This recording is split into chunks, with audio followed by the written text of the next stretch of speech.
Ilikuwa ni Jumapili. Sijui tarehe ngapi nimesahau. Jumapili jioni nikamwambia sasa nataka kufa. Ndio hii video sasa ya Jumapili sasa. Akaniambia hebu, nikamwambia nataka niende Tegeta.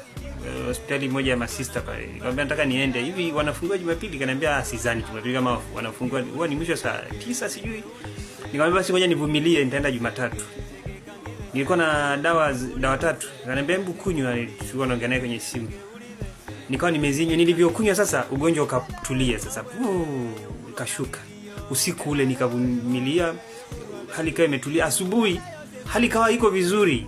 Sio kama mnavyoiona. Nikasema hapana, hii kitu hapana. Hii inanidanganya.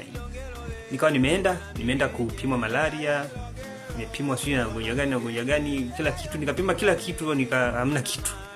Nikamwambia daktari, sasa mbona naumwa alafu hamna kitu? Kananiambia hamna, usijali nitakupa dawa. Nikamwambia nipa dawa ya nini?